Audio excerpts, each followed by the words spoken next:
اللهم صل على محمد طب القلوب ودوائها وعافية الأجساد وشفائها ونور الأبصار وجلائها وعلى آله وصحبه وبارك وسلم. الحمد لله وكفى والصلاة والسلام على عباده الذين اصطفى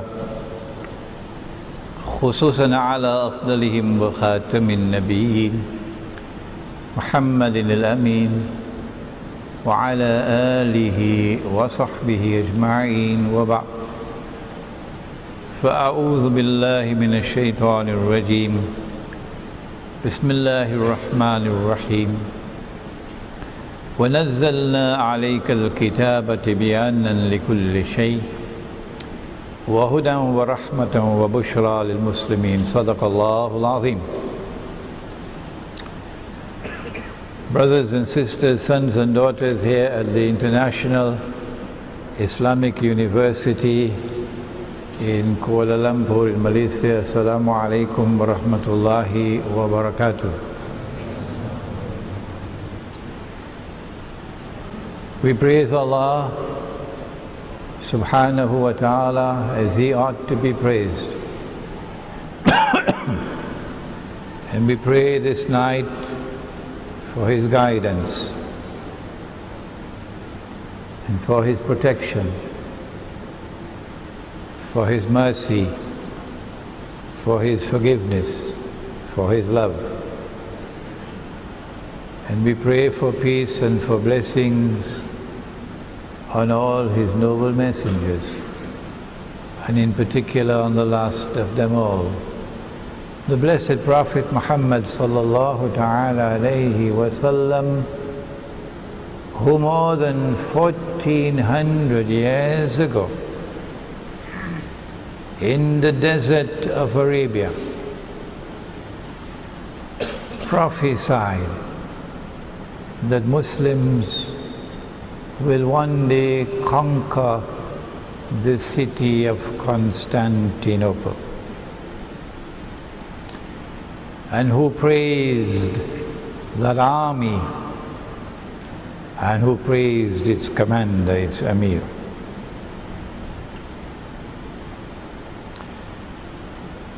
Tonight we will attempt to simply introduce the subject, for it cannot be comprehensively dealt with in one lecture.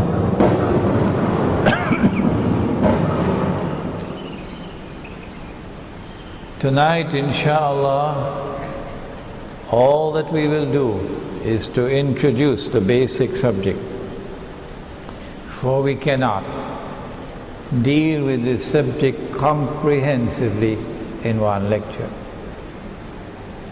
So if there are parts of the subject which are not mentioned, that's your homework. That's your homework. Indeed, there are parts of the subject which are beyond my expertise. For example, the military implications of the conquest of Constantinople. You need someone with expertise in military science. So we will be attempting to build the basic foundation of the subject. We hope and pray, inshallah, that Allah may make it possible for us to write an essay which will be more comprehensive than this lecture. And we want to begin by directing attention to something very strange and very mysterious, which occurred about 100 years ago, almost 100 years ago. When Mustafa Kemal and they call themselves the Young Turks, were able to seize control of the city of Constantinople from its previous Ottoman rulers, and then send the Sultan Khalifa packing. I believe he was sent to Switzerland.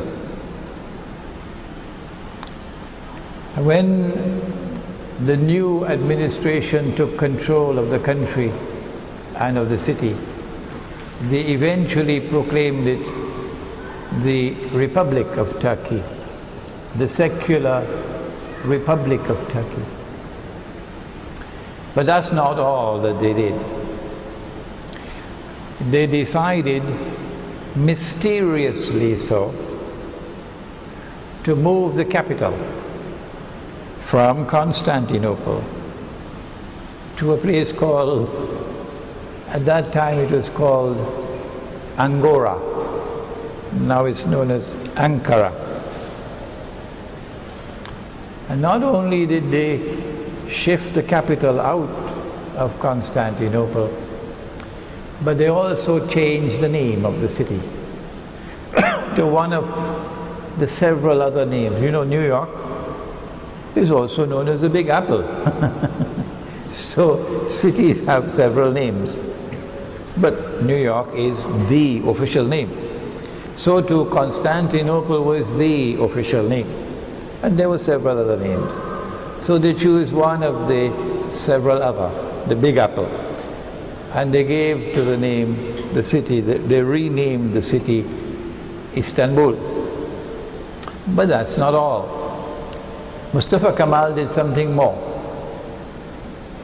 something which has to be recognized as monstrously wicked.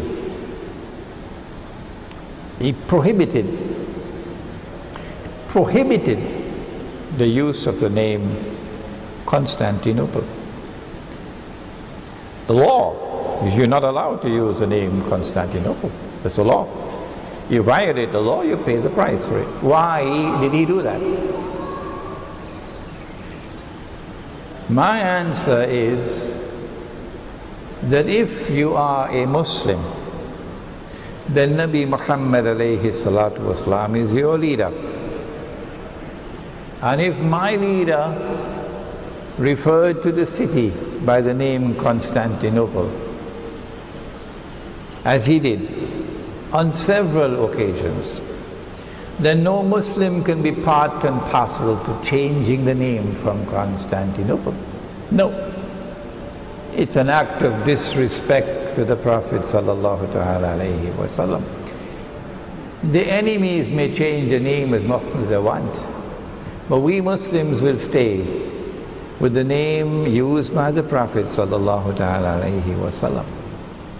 And if you prohibit us from using that name, you are wicked. You are committing a monstrous act of zulm. That's how we start the lecture tonight. Because I follow Muhammad alayhi salatu wasalam, for the rest of this lecture, I am not going to use the name chosen by Mustafa Kemal. For the rest of this lecture, I'm going to use the name that Muhammad alayhi salatu wasalam used when he said, لَتَفْتَحَنَّ الْقسطنطينية. You will most certainly conquer Constantinople. Why did they change the name? I would like to suggest to you that the answer to that question is located in Ilmu Akhir Zaman. That when you study Ilmu Akhir Zaman or Islamic eschatology, you will quickly realize that the conquest of Constantinople prophesied by Nabi Muhammad alayhi salatu wasalam has not as yet taken place. And we will prove that tonight, inshallah. That conquest of Constantinople is still to come. But it was part and parcel of the strategy of those who took over from the Ottoman Empire to conceal what is to come, to throw dust in our eyes so that we would forget the subject. We would be lazy in our study of the subject, and we would uncritically assume, in ignorance assume, as so many scholars of Islam have assumed, and it's there in black and white on the internet, they can't erase it now, that they concluded that the conquest of Constantinople by the Ottomans in 1453 fulfilled the prophecy. That's the mountain of a mistake which they made, and they will live to regret that mistake. And so they changed the name of the city in order to obscure the subject. They prohibited the use of the name Constantinople in order to obscure the subject, that we would forget about it. But when the conquest of Constantinople does take place, and from tonight we hope that the subject is going to come back to center stage in the attention of the world, because we now have the internet, we have YouTube to reach all over the world. That when even non-Muslims learn that the Prophet of Islam has prophesied that that city of Constantinople is going to be conquered in the future, and as events move in that direction, the implication would be that Muhammad sallallahu ta'ala alayhi wasallam will be returning to center stage in the world, because no one else, not a single voice in the whole world, the history of the world, none have ever said that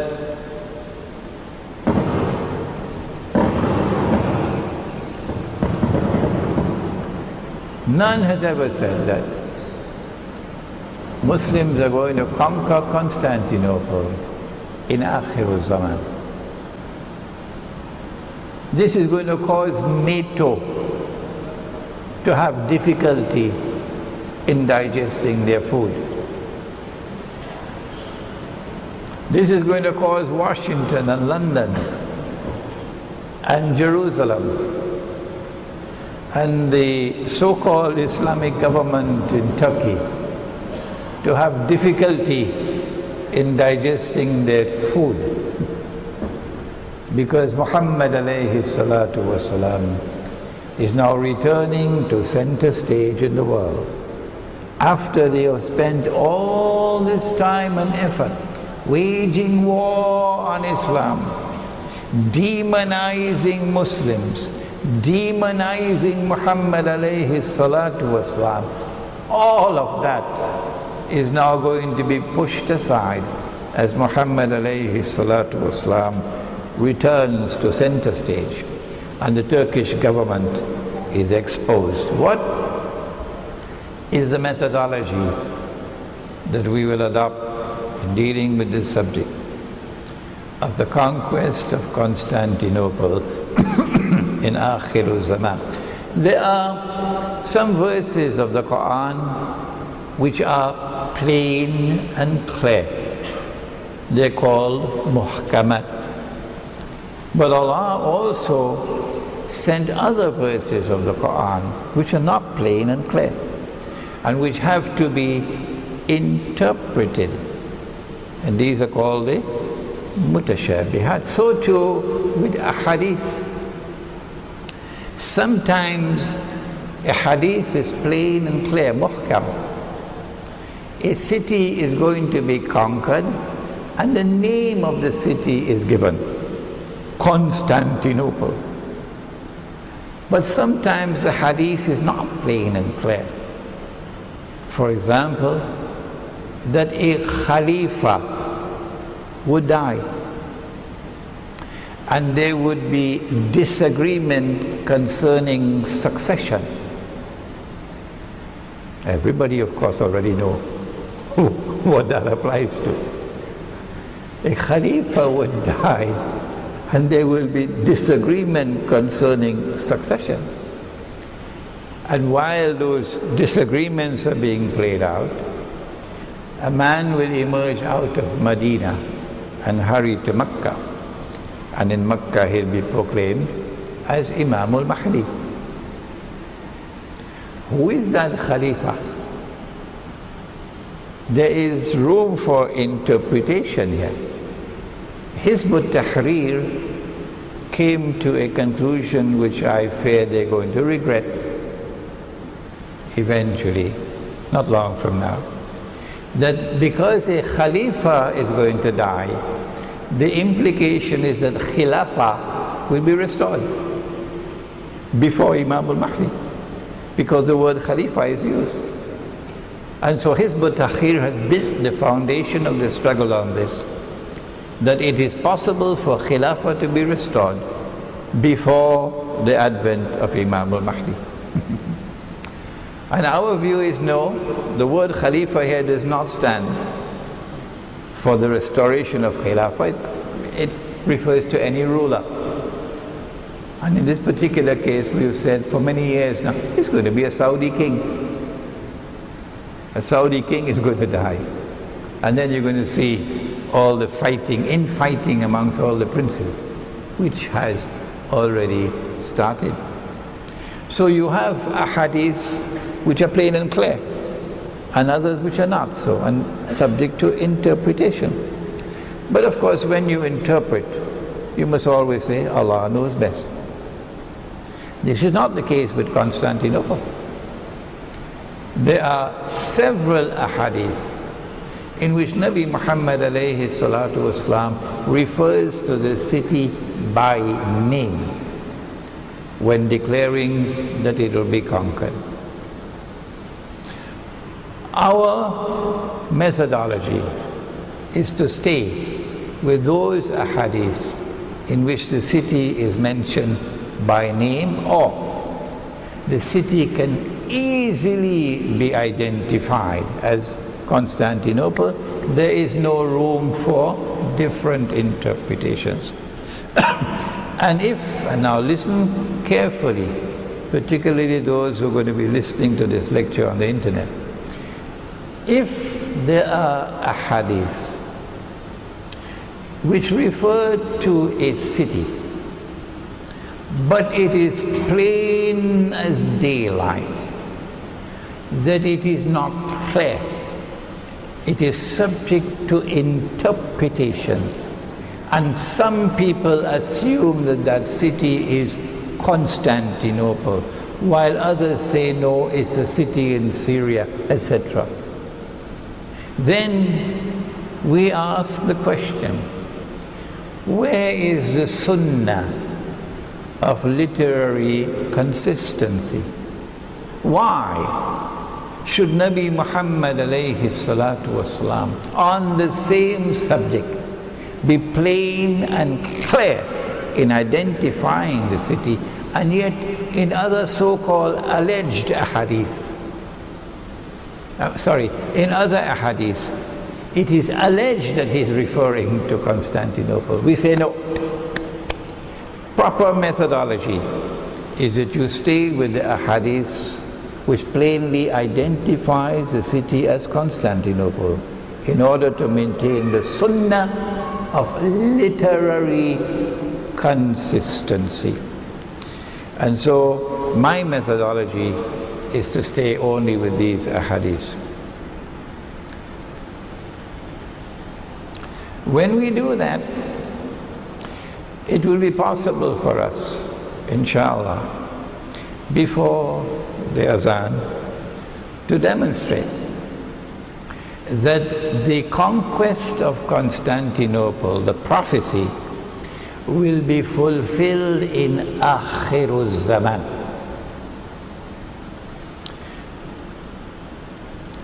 And as a consequence, to further conclude that the conquest of Constantinople in 1453 does not fulfill the prophecy. When we adopt this methodology and we establish that the conquest of Constantinople is to come, we now have homework to do. And I'm explaining this because we got students here who are serious students, and you would want to go to work on this subject. And now that I'm bringing it to your attention, probably for the first time, and that is that my teacher of blessed memory, Maulana Dr. Fadlur Rahman Ansari Rahimahullah, taught, do not take any verse of the Quran in isolation to study it. If you do that, then you'll come to the conclusion that Iblis was an angel. Oh yes. Rather, you must go to the totality of the data and bring all the verses together, to bring them together as a harmonious whole and find out that which binds them together. He calls it the system of meaning. Similarly, only then will you get the correct meaning of the verse. Similarly, do not ever make the mistake of taking any hadith by itself in isolation and studying it, because you could land yourself in embarrassing mistakes. That's lazy scholarship. Rather, you must go to all the data pertaining to the subject. And so what we have to do is go to the totality of Islamic eschatology, or ilmu akhirul zaman, a subject with which I have been engaged in studying for I don't know how many long years now. If you want to study Islamic eschatology, I suggest to you this book will be helpful. Jerusalem in the Quran, written 10 years ago, and we now have it in Bahasa as well. When you have studied Islamic eschatology, you are comfortable with that subject, or ilmu akhiru zaman, only then are you going to take up the ahadith on the conquest of Constantinople. Not before. Because then you'll be able to see the linkages that this has to the bigger picture.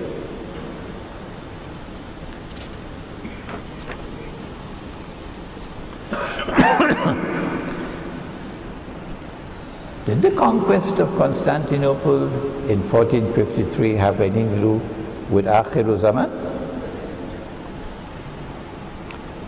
The whole world has accepted this is the fulfillment of the prophecy. Yet if they had done their homework, they would know, for example, the hadith in the Sunan of Abi Dawood, which we'll be quoting soon, that the conquest of Constantinople is located between a number of events. Before the conquest of Constantinople, there is the Malhama,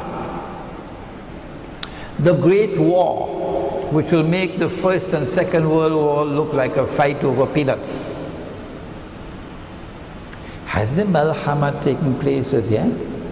Huh?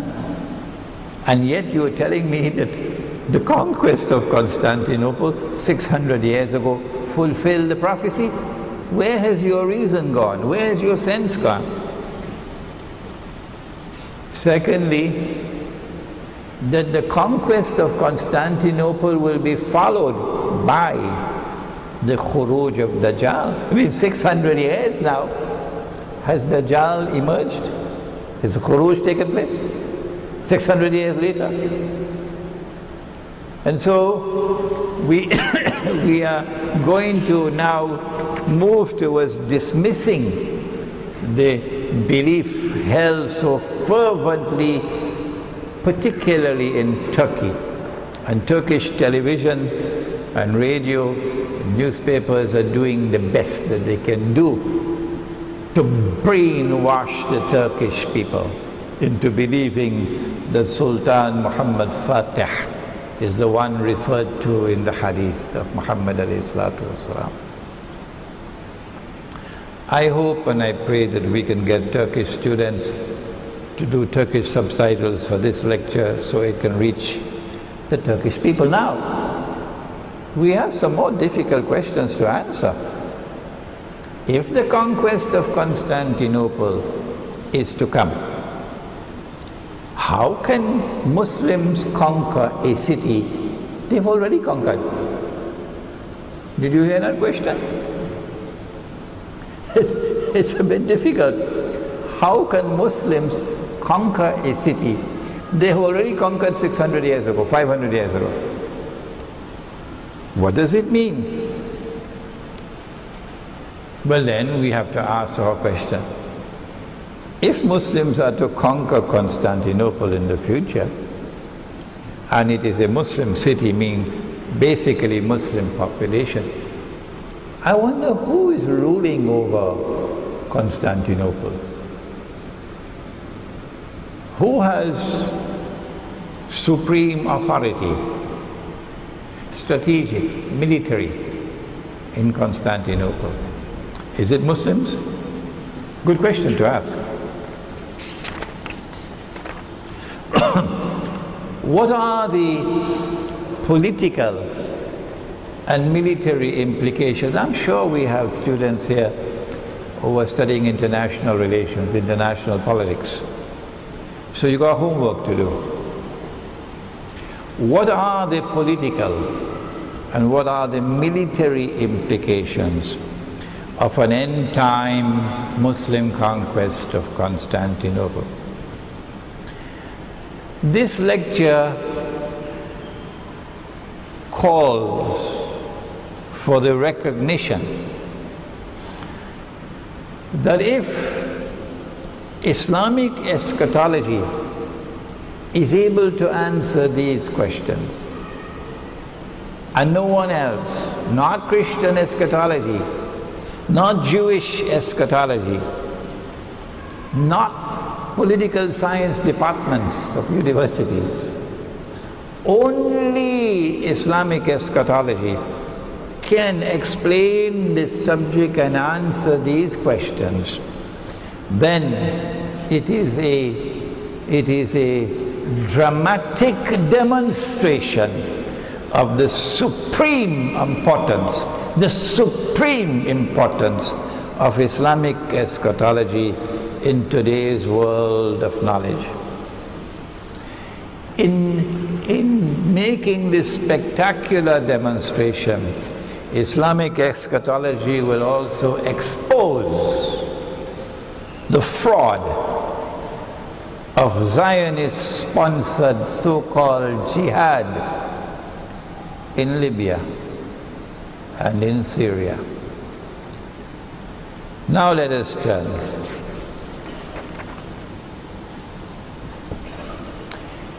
to another part of the subject. Islamic eschatology, in explaining this subject, now opens the possibility for the world to recognize, and maybe for the Russian leadership also to recognize, that Russia, or rather Christian Russia, not atheist Russia, Christian Russia has a significant role to play in Akhirul Zaman.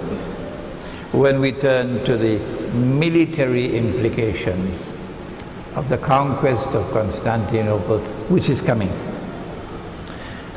Now then, the ahadith. We're going to present 4.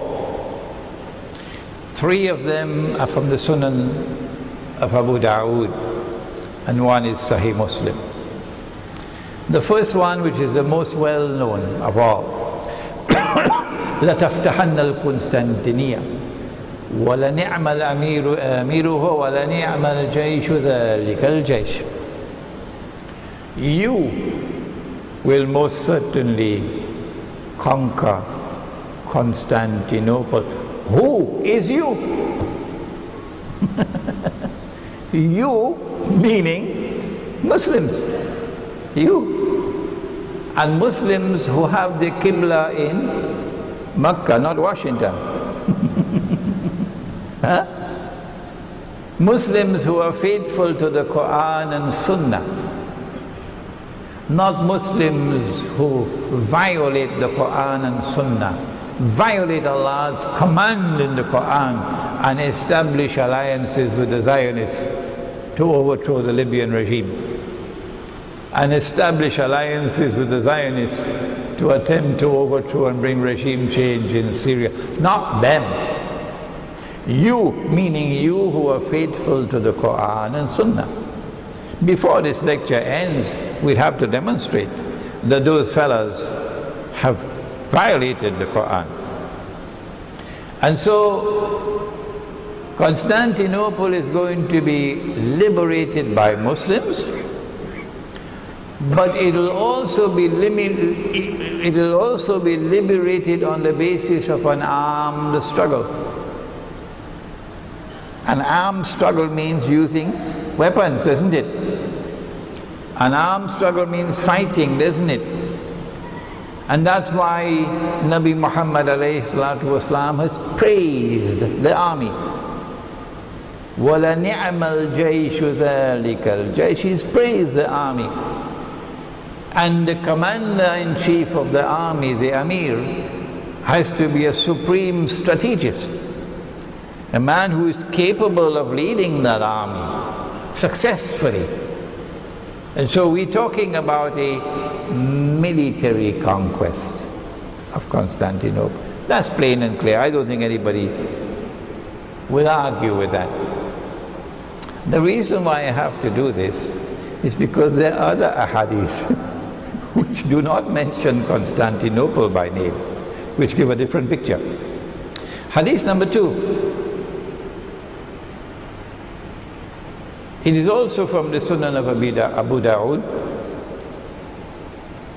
And the Prophet ﷺ said, Umran Bayt al-Maqdis, Umran. At that time when Jerusalem is overflowing with construction, it's built up. Jerusalem is a booming city, booming. So construction, booming state. Jerusalem is flourishing. All of this in Umran. And so Jerusalem moving to center stage. At that time, when this happens, and this is now happening, this is now happening. It wasn't happening 600 years ago, was it? You're very quiet, aren't you? Umran Baytul Maqdis, Kharabu Yathrib. Umran Baytul Maqdis, Kharabu Yathrib. At that time when Jerusalem is flourishing, booming, center stage, construction everywhere. At that time, Yathrib or Medina will be in a forlorn state of desolation. Kharab, forlorn state of desolation, meaning playing absolutely no role, either in Islamic affairs or in world affairs. A forgotten city. At that time, when Yathrib is in a state of forlorn desolation, Khurujul Malhama. At that time, the great war will take place, the Malhama. That great war has been described in several ahadith as a terrible, terrible, terrible war. In fact, a series of wars which will culminate with the biggest war of all. The birds will fall down from the sky.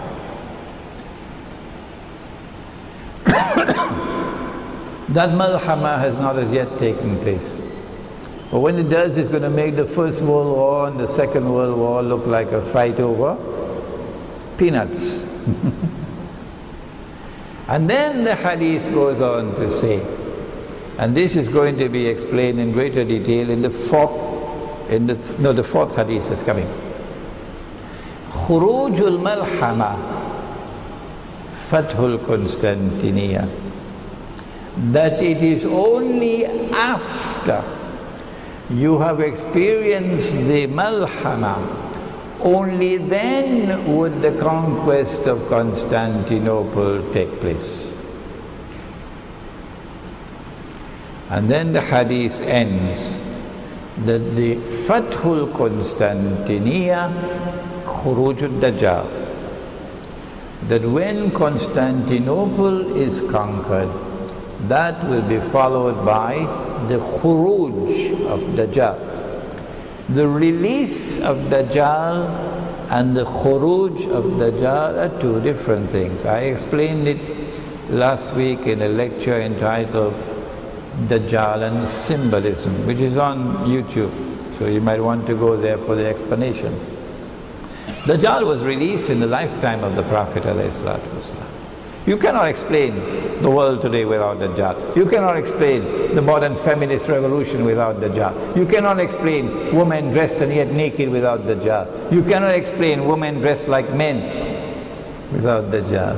You cannot explain riba, taking control of the world economy without Dajjal. You cannot explain paper money, bogus, fraudulent, haram paper money, taking control of the monetary system around the world without Dajjal. You cannot explain the liberation for the Jews of the Holy Land, 1917. The return of the Jews to the Holy Land to reclaim it as their own, 1917 to 1948. The restoration of a state of Israel in the Holy Land in 1948. And that Israel constantly growing and growing and growing in power until today it is poised to replace the United States of America as the next ruling state in the world. You cannot explain all of these things without Dajjal. You cannot explain that the US dollar is going to collapse soon and bring down the whole world of paper money. You can't explain these things without Dajjal. Dajjal was released in the lifetime of the Prophet ﷺ. But you cannot see him because he's not in our world of space and time. But when he is in our world of space and time, he emerges as a human being, a Jew, J-E-W, Jew. A young man, powerfully built, curly hair, meaning the curls at the side. And he will declare, I am the Messiah. This is the Khuruj. Similarly with Gog and Magog. I wrote my book on Gog and Magog, I don't know, 4 or 5 years ago. But Islamic scholarship seems to have a problem. No. Gog and Magog will only be released at that time. No, you're making a mistake. You cannot explain the universal facade in every sphere of life today without Gog and Magog. The release of Gog and Magog took place in the lifetime of the Prophet ﷺ. But the Khuruj of Gog and Magog would come at that time when Nabi Isa ﷺ has killed Dajjal. And then Allah subhanahu wa ta'ala sends Gog and Magog. in the hadith of Sahih Muslim. And so it is plain from this hadith that the conquest of Constantinople 600 years ago, or 500 years, more than 500 years ago, had absolutely nothing whatsoever to do with the fulfillment of the prophecy of Prophet Muhammad alayhi salatu wasalam. We come to a third hadith now. At least one scholar has declared that it is da'if, but he's only one. There are many others who do not share his opinion. But the Prophet ﷺ said, Sunan of Abu Dawood again, he said that the Great War, the Malhama, the conquest of Constantinople, and the Khuruj of Dajjal will all take place within a period of 7 months. 500 years ago. This is 7 months. If that was the conquest of Constantinople in 1453, then 7 months after it occurred, the Khuruj should have taken place. Has the Khuruj of Dajjal taken place? Is he somewhere in Turkey? No. This is lazy scholarship. If you had done your homework, you would have known 550 years ago that this is not the conquest of Constantinople, which was prophesied by the Prophet ﷺ.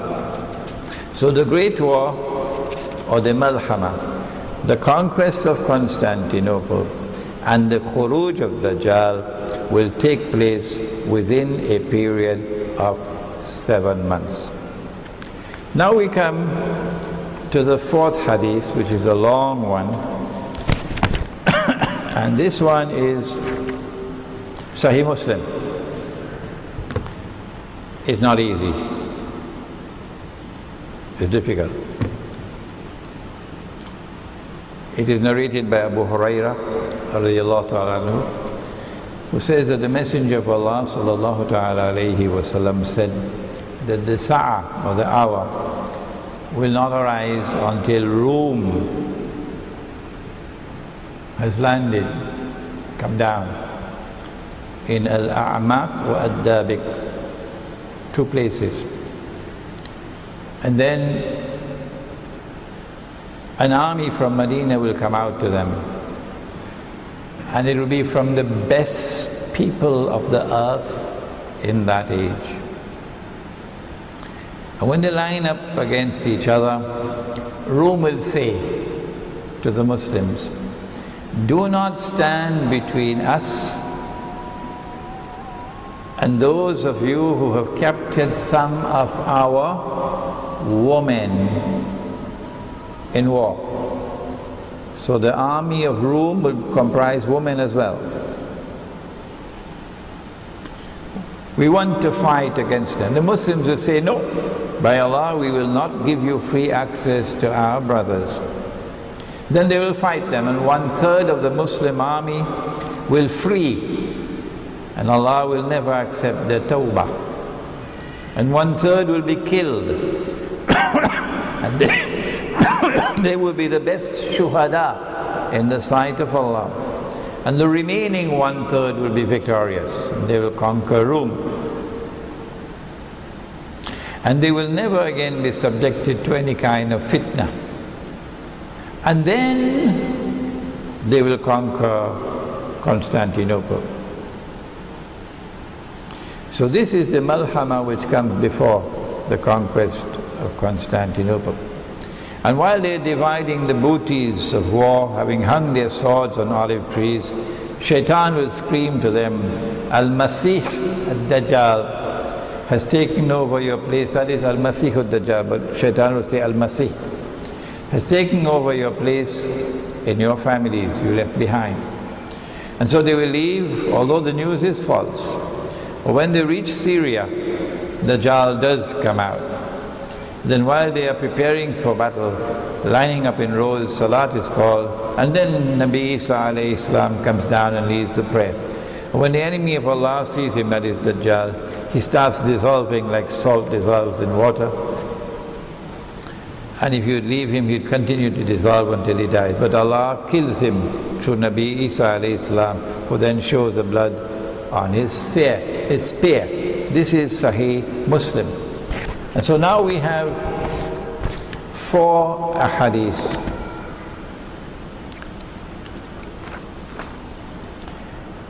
And we have a difficult problem now with room. The 4th hadith from Sahih Muslim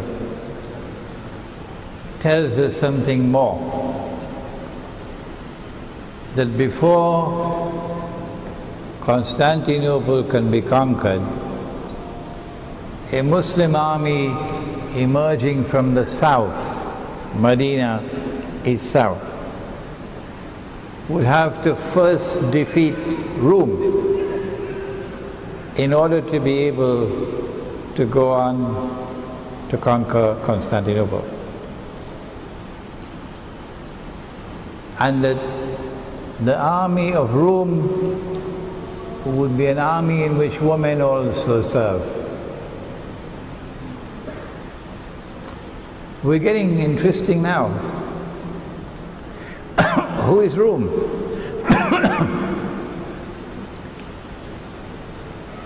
When we go to the Quran, we get one answer very clear. Rome is the Byzantine, Eastern Christian Empire, which used to have its headquarters in Constantinople. And after Constantinople was conquered by the Ottomans, the capital of Rome went to Russia, Moscow. But in the same way that in the Quran, when you turn to the subject of riba, the Quran gives you one form of riba, and that is a loan on interest. That's in the Quran, Surah Al-Baqarah. But when you leave the Quran and you go to the Hadith, the subject expands and you find another form of riba in the Hadith mentioned by name.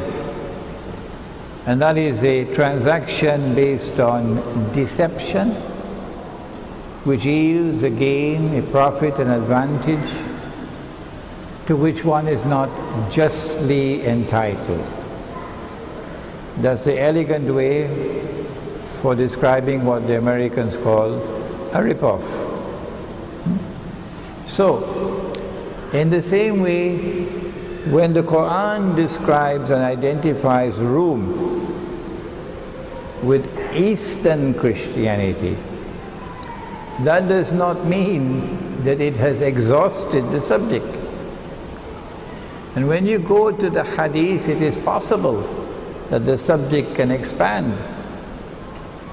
When we go to history, we find that Rome began as a pagan Rome, which worshipped the Greek gods, goddesses. The pagan Roman Empire, which had its capital in the Italian city of Rome. That is the beginning of Rome. And that Rome eventually was taken by the Emperor Constantine, who became a Christian, to the Bosphorus, where he established the city of Constantinople, and that became Rome. At the time when the Quran was revealed, Rome was in Constantinople. But prior to the revelation of the Quran, Rome was in Italy. And after the conquest of Constantinople in 1453, Rome moved to Moscow. So there are two Romes. One is Christianity of the East, and the other is pagan Rome, which eventually became Christianity of the West, the Roman Catholic Church, the Protestant Church. Which of these two fit the bill? This is Rome standing between the army from Medina and Constantinople. You have studied geography, haven't you? Huh? And it is only after defeating this Rome that you can reach Constantinople. And this is a Rome which has women serving in the armed forces. I would like to suggest to you that Moscow is not going to stand between Medina and Constantinople. A Russian army is not going to stand between Medina and Constantinople to protect Constantinople, because Moscow has never had any alliance. The Russians have never had any alliance with Constantinople to protect it. Well, then who are those who have an alliance with Constantinople and who stand in the way to protect Constantinople? Answer: it is the Western Christian Rome. And so it is the Zionist NATO Rome that we'll have to fight and defeat in order to get to Constantinople. Has this war taken place as yet? Huh? If it is not taken place as yet, well, then how come you're still saying that the conquest of Constantinople in 1453, 500 and something years ago, by Sultan Muhammad Fatih, has fulfilled the prophecy of Nabi Muhammad alayhi salatu wasalam? I think we are making a convincing case tonight that that event has nothing to do with the fulfillment of the prophecy. And after the conquest of Constantinople, remember, the next event is the Khuruj of Dajjal. And the Khuruj of Dajjal will be simultaneous with the Khuruj of Imam al-Mahdi and the return of Nabi Isa alayhi salam. Has he returned as yet? Did any one of you see him? Has the Imam al-Mahdi come as yet? I know we have a claimant in Turkey, wrote a lot of books. No. And so let us put to rest now, let us put it to rest, and please send a message to the Turkish Muslim people that they may be educated on the subject. That the prophecy of Nabi Muhammad alayhi salatu wasalam concerning the conquest of Constantinople in Akhir Zaman has not as yet taken place. The Turkish government will now have a problem. How can Muslims conquer a city that they have already conquered? Because the Ottomans were Muslims. Huh? And Constantinople up to this day is a majority Muslim city. Indeed, after Mustafa Kemal took over, under the Ottomans, they showed more tolerance. And very large Greek Christian community lived in Constantinople, and Armenians and other groups. But after the secular Turkish Republic was established, many of them had to leave. Many of them had to leave. And so the city of Constantinople today is almost all Muslim. How can Muslims conquer a city which is already Muslim? The answer is not who are those who live in the city, but who are those who control power in the city. Turkey is a member, and comfortably so, of the North Atlantic Treaty Organization, NATO. And NATO is the military arm of the Zionists. NATO wages wars on behalf of the Zionist state of Israel. Are we allowed to make an alliance with NATO? For this we have to go to Surah Al-Ma'idah. I'm sorry, you may have heard me on this several times in the past. Please be patient and hear me one more time. Don't take a verse of the Quran in isolation. Don't take a part of an ayah in isolation. No, go to the totality. Surah Al-Ma'idah, verse number 51, and Allah subhanahu wa ta'ala says, do not, O you who have faith in Allah, do not take the Jews and do not take the Christians as your friends and allies. لا تتخذوا اليهود والنصارى أولياء. And we ask the question, pertinently, is Allah speaking about all Jews and all Christians? Or is He speaking about some Jews and some Christians? When you go to the totality of the Quran, the answer becomes very clear that He could not possibly be speaking about all Jews and all Christians. No, many verses of the Quran. Well then, if He was not speaking about all Jews and Christians, which Jews and which Christians is He speaking about? When He says, do not take the Jews and do not take the Christians as your friends and allies, your awliya. The answer is there in the words which follow. It is because of bad methodology that we never saw the answer. Proper methodology and you would have seen the answer. The words which follow are بَعْدُهُمْ أَوْلِيَاءُ بَعْضٍ, meaning, do not take such Jews and such Christians as your friends and allies. بَعْدُهُمْ أَوْلِيَاءُ بَعْضٍ, who themselves are friends and allies of each other.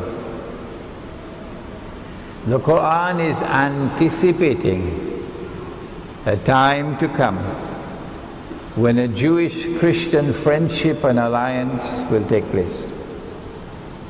Jews and Christians are going to become friends and allies of each other.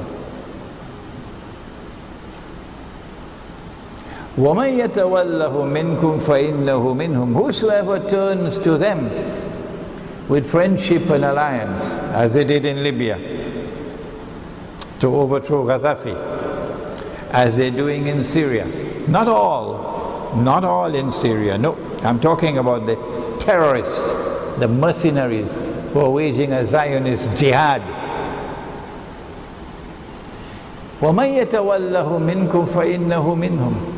If you turn to them with friendship and alliance, the Zionist kingdom of Saudi Arabia, the Zionist state of Qatar, the pro-Zionist government of Turkey, if you turn to them for friendship and alliance, فَإِنَّهُ مِنْهُمْ, you now belong to them, you've lost your Islam. And therefore, a Turkish membership in NATO is haram, based on the Quran. And therefore, Constantinople is not under Muslim control.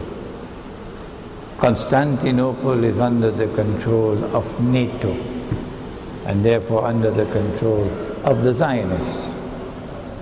And that is how we can understand that the Muslim army would have to liberate it. The Turkish government could do what they want. They can't stop it.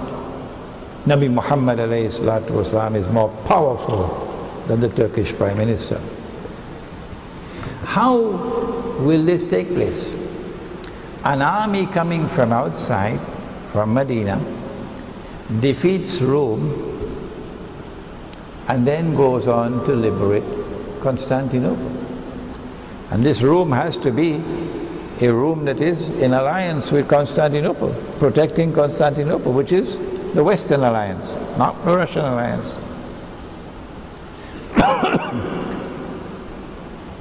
Not all Turkish people have betrayed Islam. No.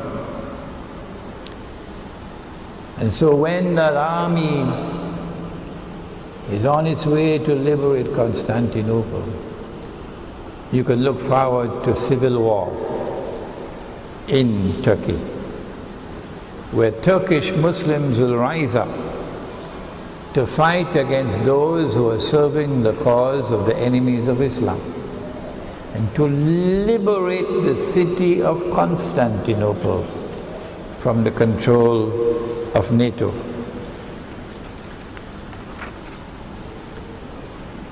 What are this kind of political and military analysis? I'm only touching on it because I'm not a military analyst. There are others who are going to have to take up this, who have more knowledge of politics and of military and strategic affairs than I have. But I'm certainly opening up the subject for you. What are the political implications of the conquest of Constantinople? When Sultan Muhammad Fatih conquered Constantinople, the first thing that he did when he entered the city was to take the greatest cathedral ever built in Christendom, Hagia Sophia, which is the heart of Byzantine Christianity. It was in existence for more than 1,000 years as the premier cathedral in the Christian world. And Sultan Muhammad Fatih, in an act which I have regretfully to describe as shameful and monstrously sinful and stupid, I regret having to use this language, but somebody has to do it. Somebody has to do it. He brought shame and disgrace on the world of Islam when he took that Christian cathedral, a functioning cathedral, not an abandoned building, and transformed it into a masjid. You may differ with me, but one day we'll meet. One day we'll meet He who knows all things and explains all things. No, it is not permissible for us to do such a thing. No.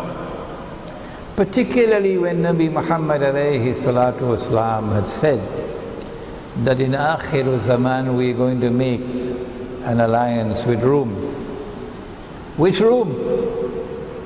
It can't be the Rome that we're going to be fighting to get to Constantinople. It can't be the Rome which has women serving in the armed forces. The only other Rome is the one in Moscow, the Eastern Christian. You are going to make an alliance with Rome. And this is Rome's greatest cathedral. If you had any sense in your head,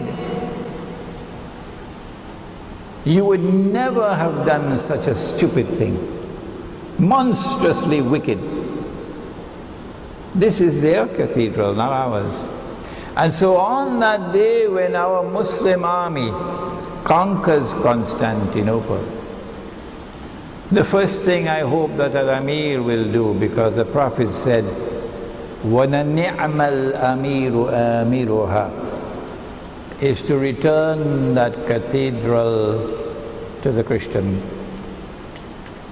and extend an apology on behalf of the Ummah of Muhammad alayhi salatu wasalam. I hope these words of mine will reach to Moscow. Who are the people who are going to be able to fight in that army?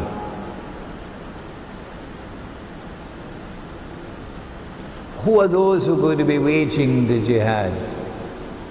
Coming out of Medina, yes, but everybody else are going to join. Will it be the so-called Mujahideen who made an alliance with the Zionists to overthrow Gaddafi in Libya?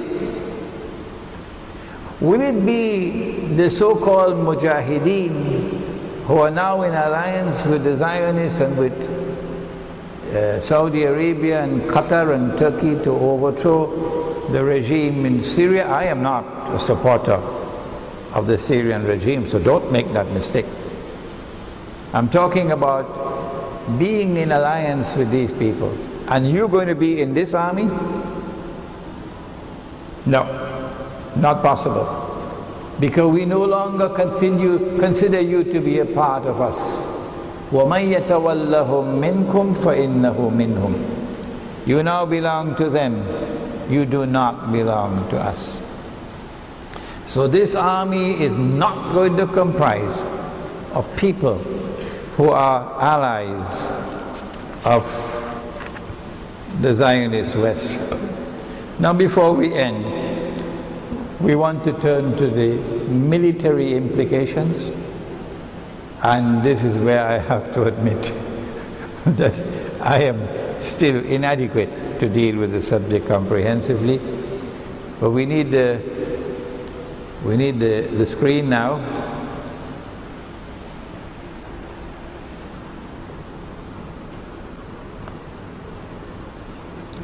I want to suggest that the Malhama is going to witness nuclear war, and that nuclear war is going to destroy all capacity for electronic war.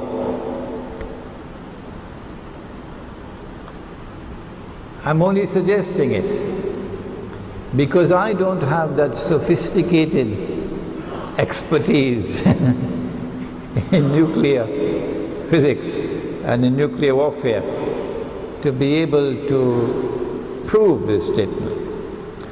But that nuclear warfare in the Malhama is going to have a destructive impact on all electronic appliances.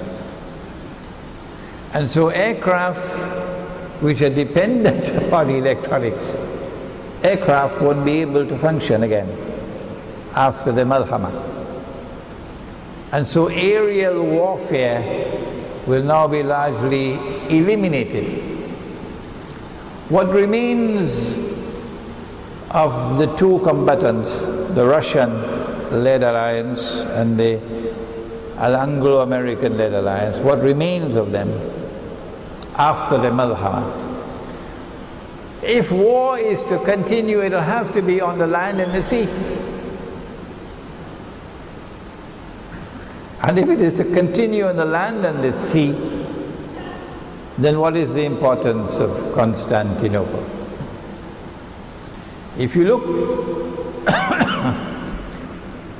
to the north of Constantinople, you see the Black Sea, and south of Constantinople is the Mediterranean Sea. And if the Russian Navy is to be engaged in any war against Israel, the Russian Navy will have to pass through the Black Sea and then through the Bosphorus to get to the Mediterranean Sea. Allah subhanahu wa ta'ala, who has knowledge of all things and all that is to come, so He knows all of Akhirul Zaman. Allah subhanahu wa ta'ala created this waterway between the Black Sea and the Mediterranean Sea, a strip of water called the Bosphorus. And whoever controls Constantinople controls the Bosphorus. And whoever controls Constantinople and controls the Bosphorus have their hands around the neck of the Russian Navy. And this is why the Anglo-American Zionist Alliance always wanted to have a friendly regime in Constantinople. And the Ottomans were precisely that friendly regime. They never fought against Britain and France. They always fought against Rome of the eastern kind, not the western kind. That was the Ottoman rule. And then, when the First World War took place, and now the time has come for the destruction of the Ottoman Empire, they don't need it anymore. It has served its purpose. The Ottomans made an alliance with Germany instead of with Britain and France, with Germany. Strangely, because they were always friends and allies of Britain and France. But this time Germany. And Britain and France made an alliance with Russia. The First World War, 1914. And in that war, Britain and France made a secret agreement with Russia that if we win this war and we conquer Constantinople, then Constantinople will go to Russia. Russia was very pleased to get back the capital city of Byzantium. By 1917, it was clear that they were winning the war and that Russian troops were moving towards Constantinople. The Jews then launched their Bolshevik revolution, timing it to perfection. It was a Jewish revolution to destroy and to kill the Russian monarchy, the Tsar, take over the government. And when the Bolsheviks took over the Russian government, the first thing that they did was to withdraw Russia from the war. Why? Because they do not want Russia to get Constantinople. That's it. So they forced Russia to withdraw from the war because they're in charge now. They then went on to do something else. They published all the secret agreements between Britain and France on the one hand and Russia on the other hand, that in the event of a victory, Constantinople will go to Russia. And then, having withdrawn Russia from the First World War, Mustafa Kemal then got the chance to take over Constantinople and to hand it to NATO eventually. Because this Bosphorus is a strategic military passageway of strategic naval importance if Russian Navy is to be kept in the Black Sea and not allowed into the Mediterranean Sea. So you must always have a regime in Constantinople hostile to Russia. When the conquest of Constantinople takes place, after defeating Rome, which is Rome of the West. The implication is that since the Prophet said, alayhi salatu wasalam, you're going to make an alliance with Rome, meaning Rome of the East, but the Russian Navy, because now aerial warfare no more, the Russian Navy will now have free passage through the Bosphorus. If you look on the map, please show the Bosphorus big so they'll see the small strip of water, that small strip of water between the Black Sea and the Mediterranean Sea. So that the Russian Navy could enter into the Mediterranean Sea, and that will turn the balance of power, naval power, in the Mediterranean, and make it a more equal and even-handed fight, which eventually will lead to the destruction of the Zionist state of Israel. What I've done tonight is to just simply begin the analysis of a subject which is long neglected. I think perhaps this lecture qualifies as the first serious scholarly attempt to deal with the conquest of Constantinople in Akhir Zaman. And the homework that you now have is to take the foundations which I have built and try to do what is beyond my reach at this time in a simple lecture, namely to have a more comprehensive understanding of the subject. We pray that Allah subhanahu wa ta'ala may bless all those who now devote their attention to the study of ilmu akhir zaman, and in particular to the prophecy of Nabi Muhammad alayhi salatu wasalam concerning the conquest of Constantinople in akhir. Oh, one more thing I forgot. When we conquer Constantinople, we're going to return Hagia Sophia to the Christians. We're going to offer an apology, and we're going to restore the name of the city to the name used by Nabi Muhammad alayhi salatu wasalam. So goodbye, Mustafa Kamal.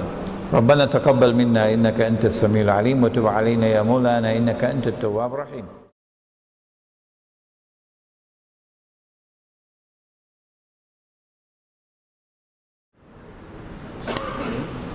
The question is that I have, in a previous lecture, which I did not do in this lecture, I have analyzed the Ottoman victory in conquering Constantinople. And I've shown that there are many questions to be answered about that victory in 1453. I was not at all impressed by it. What is the significance of this historical event and the current conflict in Syria, Turkey, and the nature of the alliance between Muslims and Rome as prophesied by the Prophet ﷺ? The answer is that the Turkish government is doing what they did in Libya, meaning they are faithful and loyal allies of NATO and faithful and loyal allies of the Anglo-American Zionist alliance. They serve them in Libya and they're serving them in Syria. And Turkish Muslims are not stupid.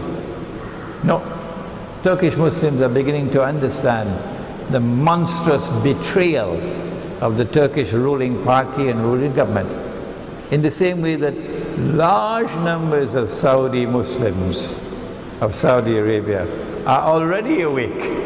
We don't have to wake them up. They know about the kind of traitors who rule over them. Yes. When will the Malhama take place? Umran Bayt al-Maqdis is already with us. Jerusalem is already in a flourishing state. It's booming, it's construction all over. Kharabu Yathrib of Medina is already taken place. Medina is already in a state of forlorn desolation. And so the Malhama is the next thing to come.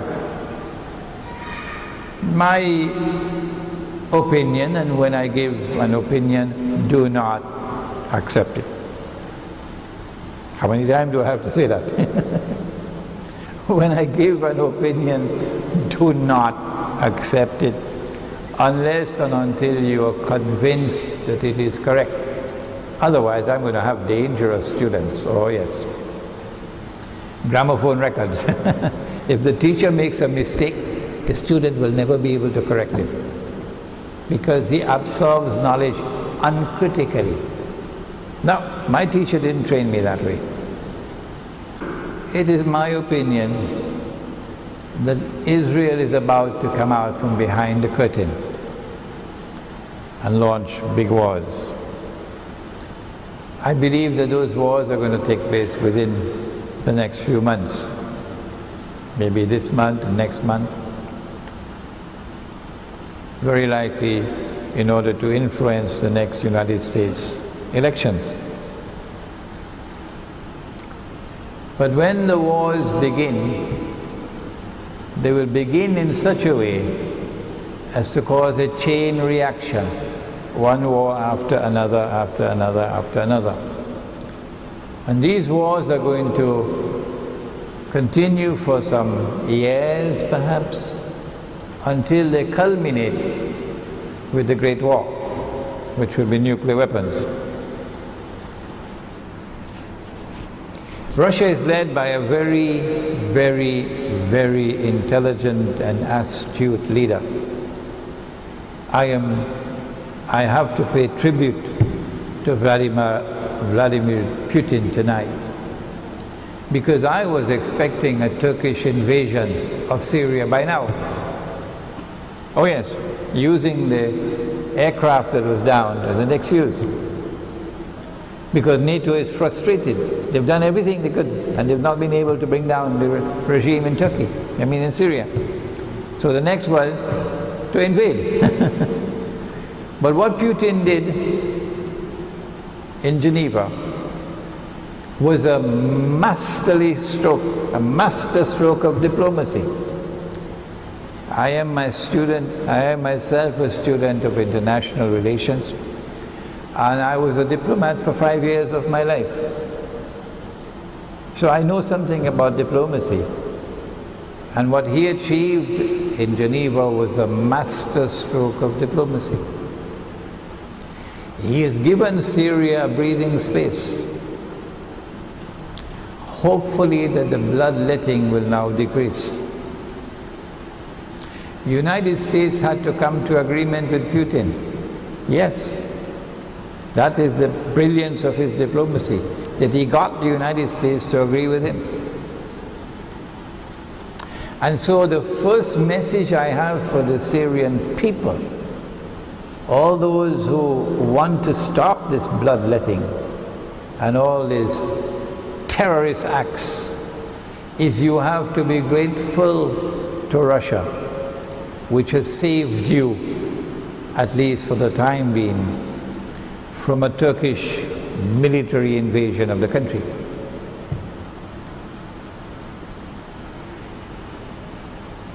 The Russian government knows that the Syrian regime cannot survive. It doesn't have religious legitimacy. It doesn't have moral legitimacy. No. It has been an oppressive regime. Oh yes.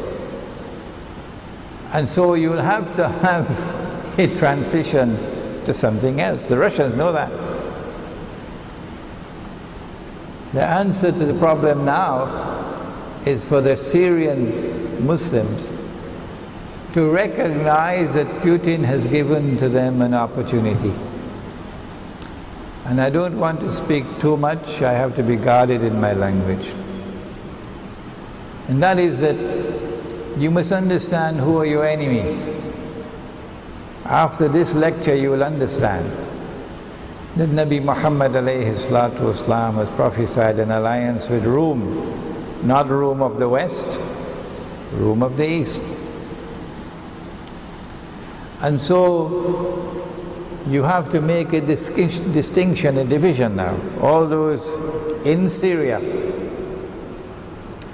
who remain opposed to Zionism and the Zionist state of Israel and the Anglo-American Zionist Alliance and NATO. And all those who are in opposition to NATO, whether you are pro-Assad or anti-Assad, it doesn't matter. You must all now come together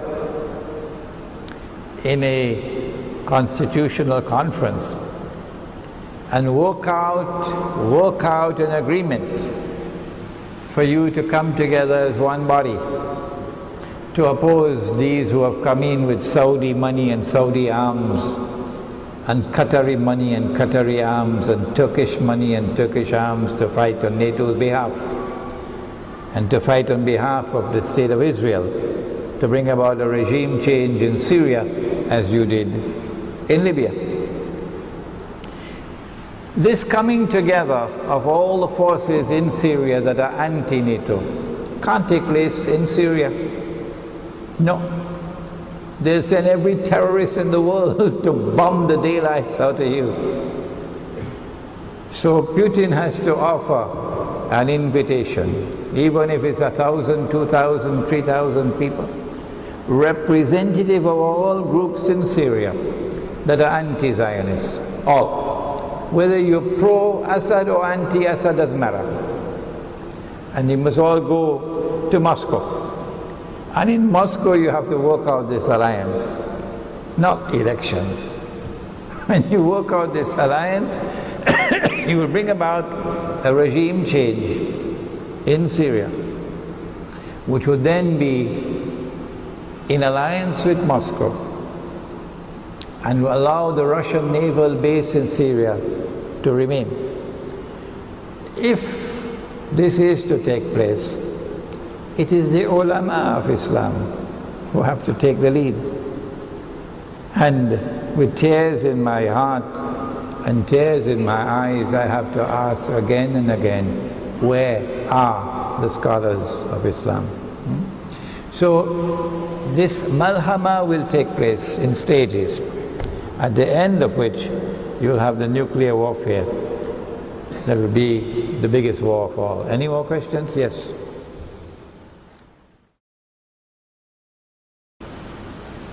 What's the significance of the water level in the Sea of Galilee? It's going down. It's going down. The water level in the Sea of Galilee is a measuring rod by which we can determine how soon, how much time is left for the return of Nabi Isa alayhi salam. Because the hadith in Sahih Muslim is that the first of Gog and Magog will pass by the Sea of Galilee and start to drink the water, and by the time the last of them pass, they'll say, there used to be water here. We dried up.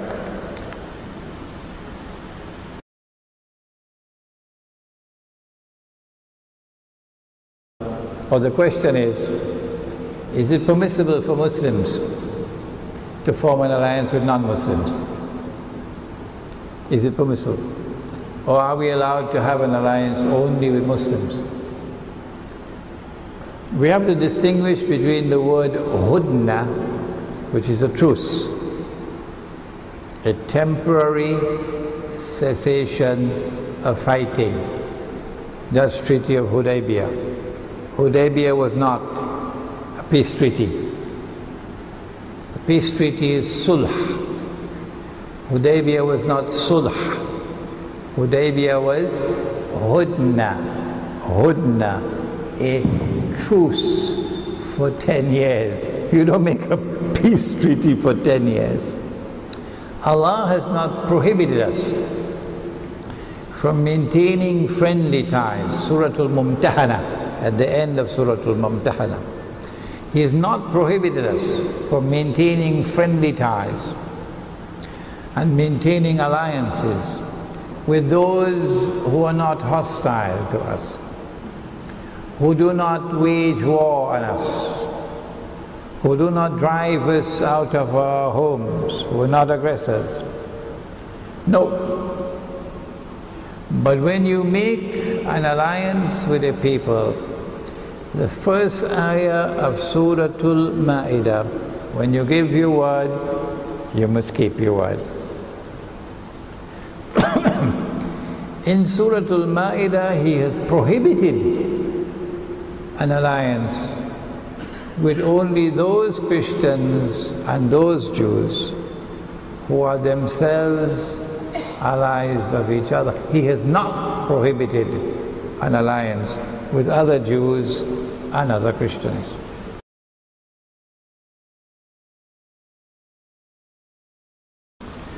What are the characteristics and attributes of the Muslim soldiers who participate in the Malhama?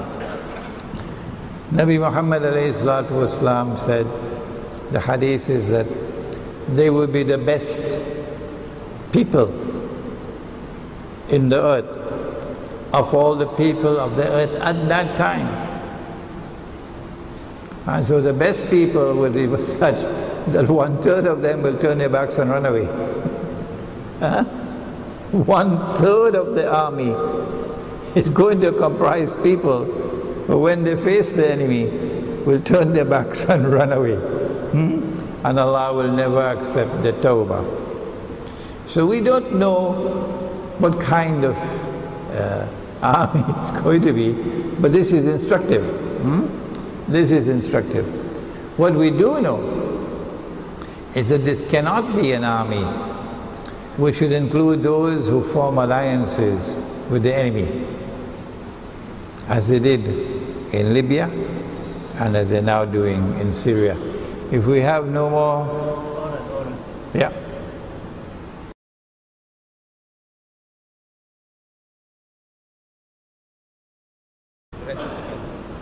I said that the Malhama is going to be between the two supreme military forces in the world, the Russian-led alliance and the American-led alliance. But the people who are at the heart of that alliance, they're not going to be destroyed by the nuclear war.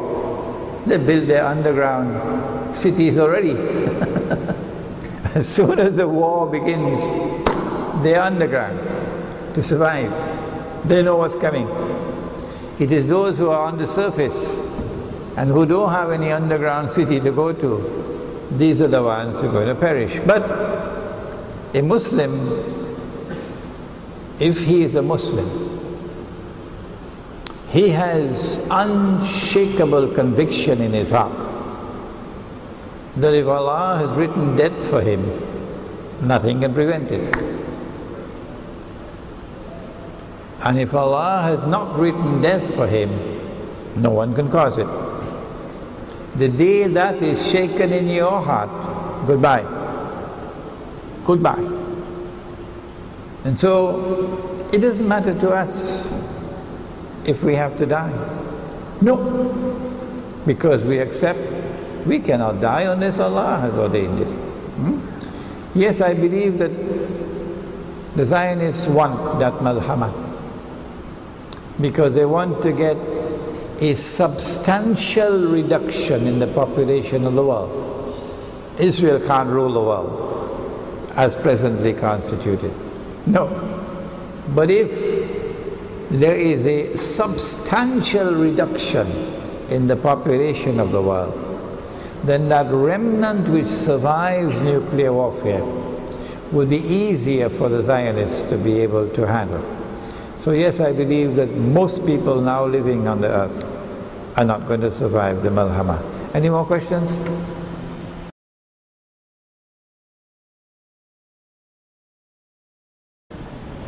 Between Al-Malhama and Dukhan. Yes. I give my opinion, and of course I can be wrong when I give an opinion, that the Dukhan is the mushroom clouds from thousands of nuclear weapons. Yeah. So the Dukhan will take place simultaneously with the Malhama. Any more questions? ربنا تقبل منا إنك أنت السميع العليم وتب علينا يا مولانا إنك أنت التواب الرحيم برحمتك يا أرحم الراحمين. One announcement, and that is that on 14th of July, Saturday, I'm going to conduct a half-day seminar on an introduction to Islamic eschatology, demonstrating how Islamic eschatology explains today's political and economic and monetary reality. The seminar is organized by Malaysian Airlines. You have to go to my website to get the location. It's from 9 in the morning until Zuhr. There's no fee for entrance, but because they're preparing some food, I think they need to know how many people are coming. So you're going to have to contact them and let them know how many of you are coming. Okay? 14th of July from 9 in the morning, Malaysian Airlines. Go to my website to get the location. Yeah. Huh? It's on the screen. It's on the screen, okay. And these books are outside, you can get them. And if you... Female entrance, so the female entrance. The Medina returns to center stage in Akhirul Zaman in Jerusalem in the Quran. Outside.